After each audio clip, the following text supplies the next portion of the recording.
People should be educated that you should live together.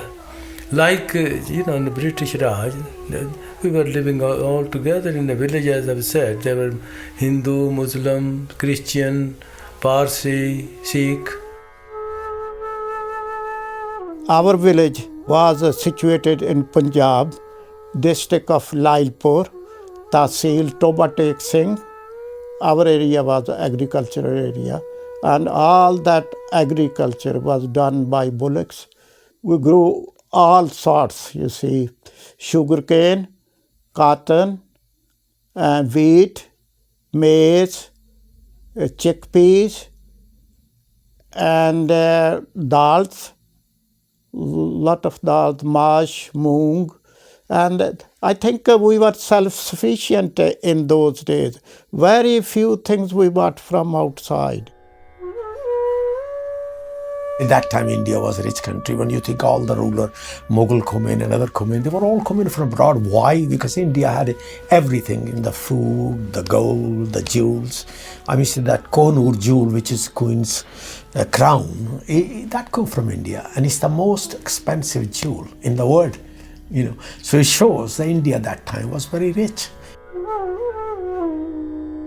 I was born in Jalandhar. So I had been brought up with the history, a heritage which was mine, that Jalandhar people lived very happily. So the heritage is multi-religious and multicultural as well in some way.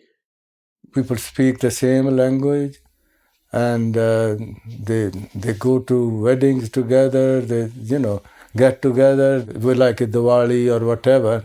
They joined in, we joined with them.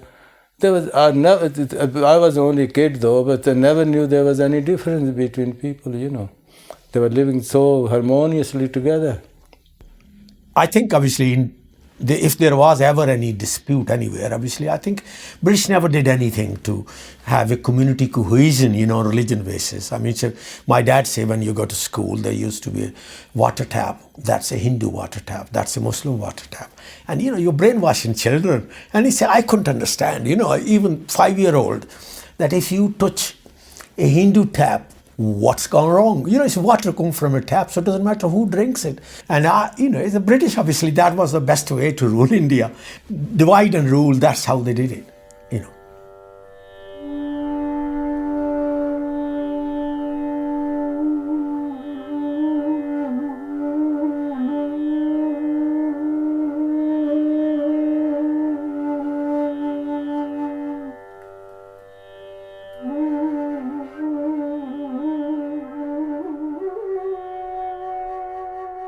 It was only in June 1947 that partition became not only inevitable, but even a possibility.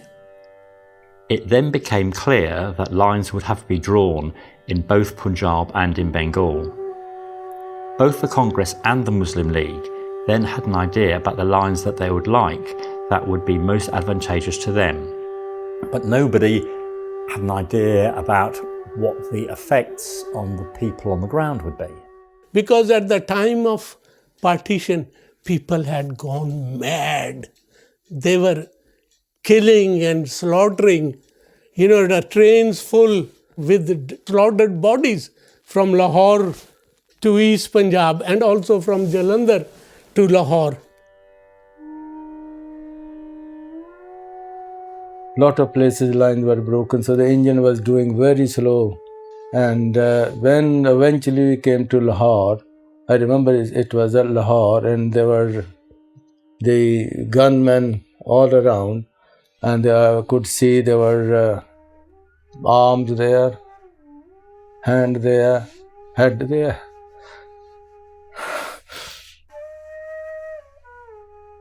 How come animals could move around freely and nobody asked them any questions? But just because somebody's name was a Hindu name or Muslim name, they slaughtered each other. Where was the humanity? It's happened in 3 days, like, all of a sudden. And we were friends and all of our enemy in one day. There was no violence in our area. It was predominantly Muslim. There was few houses of non-Muslims, but nobody said anything to them. We were very surprised when military trucks came and took them by force. When obviously this rumor start going on, the people killing and all that, so all the Muslim has to go to Pakistan. So we got all together and the neighboring villages start move. I think it must be about 100,000 people start together because of a fear. If you're a small group, you will be attacked in the way. So, moved from there, walking foot, nothing, no food, no water. And they say that some people died due to starvation, and, especially children because there was no food. And I think it took us about 6 weeks walking to come to Lahore from there. 1 or 2 people accompanying us in the refugee camp. They're shouting, don't drink, don't drink. They put some poison in it. All field wells, they all been poisons. And some they do drink. And some they're passed away and some they get very badly infections. ਮੇਰਾ ਭਾਈ ਸੀ, ਮੈਂ ਸੀ ਤੇ ਇੱਕ ਬੰਦਾ ਹੋਰ ਸੀ। 3 ਸੀਗੇ, ਬਾਕੀ ਪਤਾ ਨਹੀਂ ਕਿੱਥੇ ਚਲੇ ਗਏ। ਉਹ ਬਸ ਮਕਾਨ ਨੂੰ ਉਹਨਾਂ ਨੇ ਅੱਗ ਲਾ ਦਿੱਤੀ।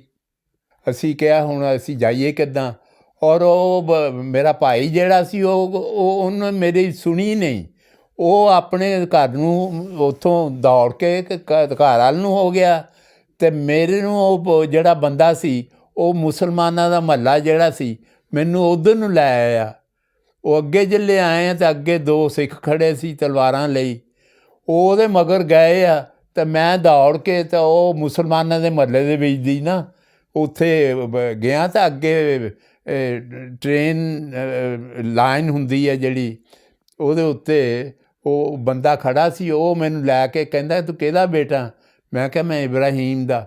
ਉਹ ਕਹਿਣ ਲੱਗਾ ਆ ਮੈਂ ਤੇਰੇ ਸਾਰੇ ਰਿਸ਼ਤੇਦਾਰ ਤੇਰੇ ਤੈਨੂੰ ਤੁਹਾਡੀ ਫੈਮਿਲੀ ਦਾ ਵੇਟ ਕਰਦੇ ਆ, ਬਾਕੀ ਸਾਰੇ ਕਿੱਥੇ ਆ? ਮੈਂ ਕਿਹਾ ਮੈਨੂੰ ਕੁਛ ਨਹੀਂ ਪਤਾ, ਮੈਂ ਪਤਾ ਨਹੀਂ ਕਿਸ ਤਰ੍ਹਾਂ ਬਚ ਕੇ ਆਇਆ, ਮੈਂ ਇਕੱਲਾ ਹੀ ਆਇਆ ਹੁਣ। I can remember my puppy who came over. She was thrown in a canal and she had about 60 wounds on her. She just crawled out of that canal and she died in 1987 like.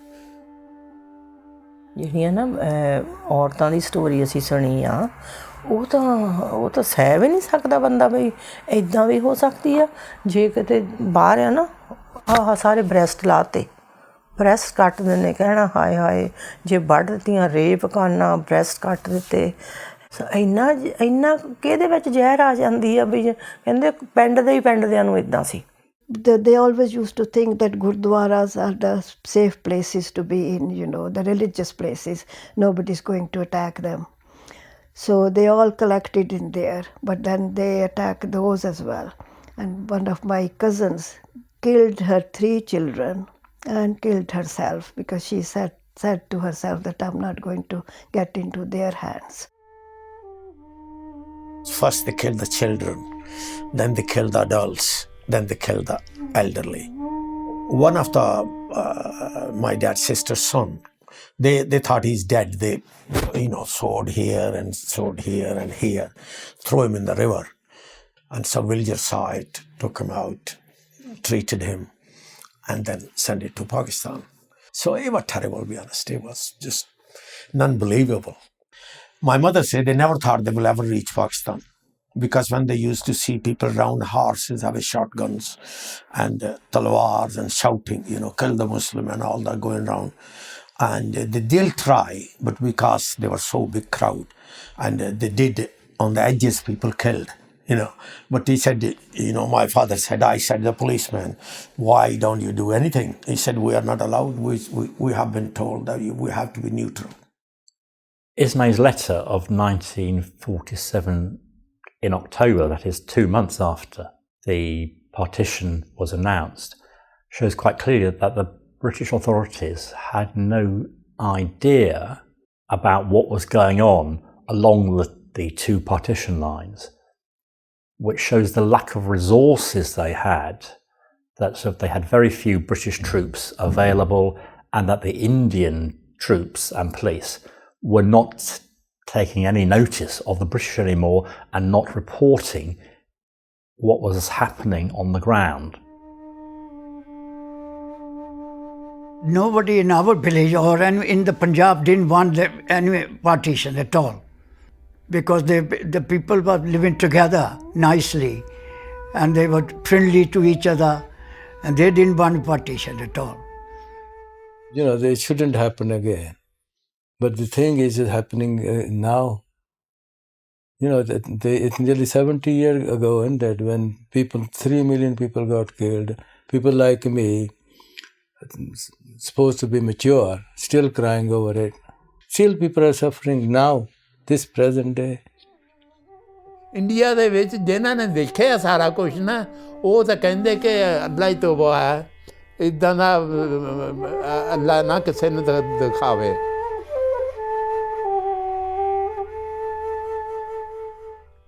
ਹੁਣ ਜਿੱਦਾਂ young generation ਆ ਨਾ, ਹੁਣ ਕਈ ਬੱਚੇ ਹੈਗੇ ਆ ਨਾ, ਉਹਨਾਂ ਨੂੰ ਕੁਛ ਨਹੀਂ ਪਤਾ ਪਿਛਲਾ, ਪਰ ਪਤਾ ਹੋਣਾ ਚਾਹੀਦਾ ਆ।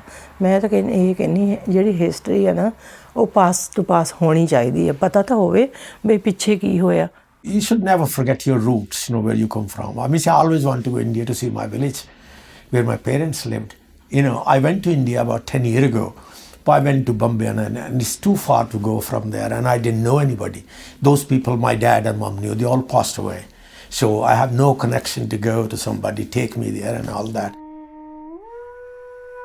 Because I've been always wanting to go back to Pakistan. I went back with Gopal, my son, and we enjoyed it. We went to Lahore, we went to Islamabad, we went to Peshawar. That was the main thing. I wanted to go to those two holy places, Sikh holy places, Panja Sahib and Nankana Sahib. I went to Jalandhar in 2002. It was the first night. I just can't describe it. I've been waiting for so many years, where the water was sweeter and the bananas were going to be this and that. You know, it's like you are in some kind of a trance or something, as if you've arrived. But my wish is that once in my lifetime, you know, I told my children I would still like to visit. And they say, why you want to visit there? What is there? There's nobody you know, nobody your parents know. So I said, at least the house where my grandfather lived, my mother lived, you know, another neighbor lived. As a little boy, my father had a gramophone record. He had a couple of records on it. But one of them I still remember. And the bhajan was like this. "Ae Malik tere bande hum." In those days, people used to sing, "Ae Malik tere bande hum." But now it is other way around. "Ae bande tere Malik hum." In other words, the inequalities are in continuity. Why did we as Indians want independence? So that we could have equality, so that we could treat each other as better human beings, so we would be self-governing, things would be better. Now people always question and they say, what did we gain with independence? What did we lose? If you never talk about it, then it could happen again. So that's why people call about Holocaust, and people cast about Ireland, what happened. So the history says you, look, that what happened when you do these things. So make sure that it doesn't happen again. So I think it's very important people to know that how many people, more than 1 million people lost their lives, slaughtered with knives and all that. It must be terrible death. People died. So we are not talking hundreds, thousands, we're talking about more than 1 million people. So it shouldn't ever happen again, anywhere in the world. What I have concluded, and tell my children that living together, different community, they can live together for years. I mean, we in Punjab, we were living 1,000 years together. I don't find any difference between an Asian immigrant or local people. No, I never felt like that, you see. So I always enjoyed my life in Huddersfield. I don't find any difference between my village and Huddersfield town. I always liked, I love it, you see.